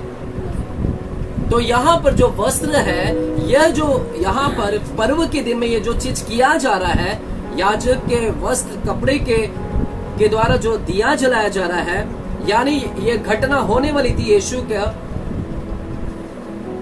हालेलुया, ये हुआ भी यीशु मसीह का कपड़ा। और साथ ही साथ हम देखते हैं कि जो ब्लड है और जो पानी है, दोनों सिंक के अंदर एक ब्लड डाला जाता है और वाटर डाला जाता है, वो उंडेला जाता है। और वहां पर हम देखते हैं डालियों को हिलाया जाता है, जो मजनू की डालियों को हिलाया जाता है। इसका क्या मतलब है? मेरे प्यारों, हम जानते हैं कि यीशु मसीह को जब दोनों चोर उसके आजू बाजू खड़े थे और जब वे उनकी हड्डियों को तोड़ा गया, लेकिन यीशु की हड्डी को नहीं तोड़ा गया मेरे प्यारों, तो वहां पर हम देखते हैं कि कुछ सैनिक लोगों ने आके उनके पंजर में क्या किया, भाले घोसे, और जैसे ही भाला घोसा तो क्या हुआ, खून और पानी निकला, यानी उंडेला गया। तो इस समय जब याजक यहाँ पर पर्व के अंदर जो खून और जो पानी को उंडेल रहा था, यानी ये घटना होने वाली थी, यीशु मसीह दिखा रहा था कि ऐसे मैं भी अपने क्या करूंगा, मेरे लहू को मैं दे दूंगा और मेरे पानी को मैं क्या कर दूंगा, उंडेल दूंगा। Hallelujah, hallelujah. जो आप यूहन्ना के 19 अध्याय में आप देख सकते हैं मेरे प्यारों, मेरे पास में समय नहीं है कि मैं आप लोगों को दिखाऊं। 19 अध्याय 30 और 34 वचन को हम देख सकते हैं वहां पर। हालेलुया। तो यहां पर हम देख रहे हैं कि यीशु मसीह जिस क्षण क्रूस पर चढ़ाए गए थे, तो वहां पर इन्होंने अपने प्राण को दे दिया। कहते हैं कि मैं मेरी आत्मा पिता तेरे हाथ में दे रहा हूं, मैं अपने आत्मा को उंडेल दिया परमेश्वर ने। तो इस दिन में क्या होता है, जब यहाँ पर ब्लड और यहाँ पर जब पानी को उंडेला जाता है, यीशु मसीह ने क्रूस पर अपने पानी को, जैसे पंजर घुसे गए, पानी और रक्त निकला है यीशु मसीह के लहू और पानी के द्वारा। वहां पर जो डालियां हिला रही है, क्या हिला रही है, इसका क्या मतलब है? यहाँ पर मतलब है स्पिरिट, आत्मा का मतलब है कि यीशु मसीह के ब्लड के द्वारा देने से, यीशु मसीह के पानी बहाने से परमेश्वर कहता है कि मैं अपनी आत्मा को क्या करूंगा, तुम्हारे ऊपर उंडेलूंगा, मैं अपनी आत्मा उंडेलूंगा। हालेलुया, उंडेलूंगा तुम्हारे ऊपर। हालेलुया, पवित्र आत्मा हमारे ऊपर उंडेला गया यीशु मसीह के लहू और पानी के द्वारा देने के द्वारा। हालेलुया, आमेन। मेरे प्यारो, हम जानते हैं कि यीशु मसीह ने क्यों, यह कमांडमेंट नहीं था, यह सरमनी, यह रीति रिवाज, आज्ञा नहीं थी, बाइबल में कहीं पर भी नहीं लिखा है, परंतु लोग करते थे क्योंकि किसी के मन में तो परमेश्वर ने डाला था। जब ये कर रहे थे तो परमेश्वर इसके द्वारा बताना चाहता कि आने वाला ऐसा इंसिडेंट होगा, एक घटना होगी कि मेरे भी ब्लड बहेंगे, मेरे पानी बहेंगे और मैं जो जगत की ज्योति होऊंगा, मेरे वस्त्र फाड़े जाएंगे, उस वस्त्र चारों दिशाओं में बांट लिया जाएगा और वह मैं जगत की ज्योति मैं ठहरूंगा। हालेलुया, यानी सारी चीज प्रोफेसी को दर्शा रहा था। और हम देखते हैं यीशु मसीह, एक समय है, आप यूहन्ना 7वां अध्याय 8वां अध्याय और 9वां वचन को घर पर पढ़िएगा अपने। 7वां अध्याय झोपड़ियों का पर्व के विषय में लिखता है, यूहन्ना की किताब 7वां अध्याय। हम देखते हैं कि झोपड़ियों का पर्व निकट था और यीशु मसीह के भाई उससे कहते हैं, यीशु मसीह से कहते हैं कि चल झोपड़ियों के पर्व में तू चल और अपने आप को वहां पर दिखा, अपने चेलों को प्रकट कर। हालेलुया। लेकिन यीशु उनको मना करते हैं कि मेरा समय अभी नहीं आएगा। लेकिन थोड़े देर के बाद में यीशु मसीह झोपड़ियों के पर्व में पाए गए और उसी झोपड़ी के पर्व में जाने के बाद में वहां पर हम देखते हैं, हालेलुया, उसी झोपड़ियों के पर्व के अंदर हम देखते हैं कि लोग आनंद मना रहे थे। लोग बहुत यहाँ पर पानी और याजक यहाँ पर पानी और लहू को उंडेल रहा है। इन्हें नहीं पता था कि परमेश्वर, ये जो यीशु मसीह इस पर्व के अंदर है, ये इसी को दर्शा रहा है। और वहां पर हम देखते हैं यूहन्ना की किताब 7वां अध्याय में 37 और 38 वचन में, यूहन्ना 7वां अध्याय 37 और 38 वचन में, वहां पर यीशु कहते हैं, यदि कोई प्यासा है तो मेरे पास में आए और मुझसे पिए, तो उसके हृदय से जीवन के जल की नदियां क्या होगी, बह निकलेगी। अर्थात वो जल जो है पवित्र आत्मा के विषय में वहां पर बात कर रहा था। तो यीशु मसीह वहां पर कह रहे थे कि जो मैं वो पवित्र आत्मा जो मुझ में से पिएगा उसको पवित्र आत्मा मिलेगा। हालेलुया। तो यहाँ पर जो जल और लहू को बहाया जा रहा था, पवित्र और जो डालियों को हिलाया जा रहा था, कि यीशु मसीह ये बता रहे थे कि मैं मैं वो लहू मेरा बहाने वाला हूँ, और मेरे पानी बहाने के द्वारा मैं वो पवित्र आत्मा उड़ेलूंगा। जो मेरे पास में आएगा वो पवित्र आत्मा को प्राप्त होगा। हालेलुया। लेकिन वहां पर कुछ लोग समझ नहीं पा रहे थे कि ये यीशु मसीह को दर्शा रहा है। लोग तो उसको पकड़ना चाहते थे। और इसी झोपड़ियों के पर्व के अंदर हम देखते हैं कि एक अंधा व्यक्ति है, जो जन्म का अंधा था, आपको मिलेगा, वो 8वें अध्याय में मिलेगा।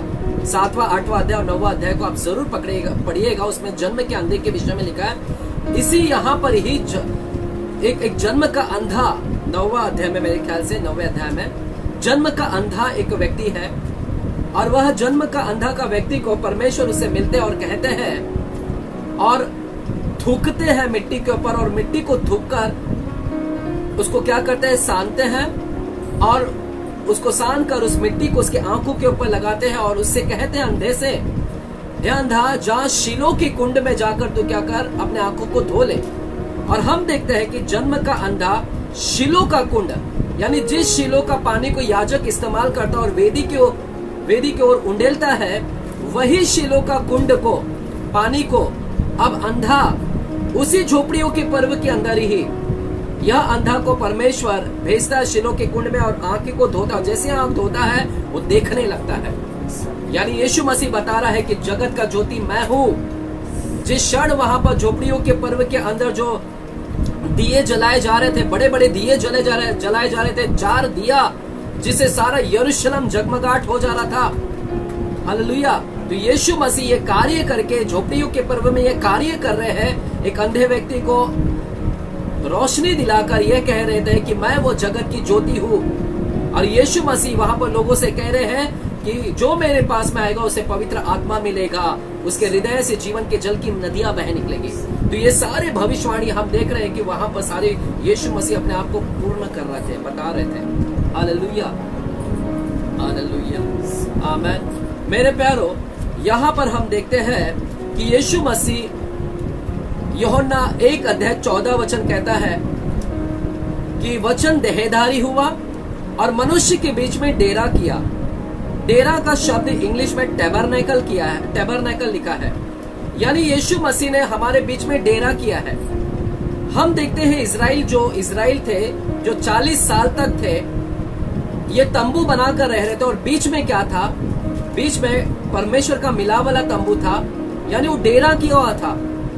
और वही डेरा हम देखते हैं कि यीशु मसीह स्वयं परमेश्वर मनुष्य को रूप धारण कर कर हमारी इस धरती के ऊपर आकर मनुष्य के बीच में डेरा किया, यानी वह टेम्पररी तंबू में आया वह। हालेलुया, आमेन, हालेलुया, हालेलुया। मेरे प्यारो, हम सब को भी तंबू के लिए तैयार होना है। तंबुओं का पर्व बहुत निकट आ चुका है, झोपड़ियों का पर्व बहुत निकट आ चुका है। हम सभी को तैयारी होना है, दुल्हन के पर्व में शामिल होना है, यानी अपने आप को तैयार करना है, प्रायश्चित करना है।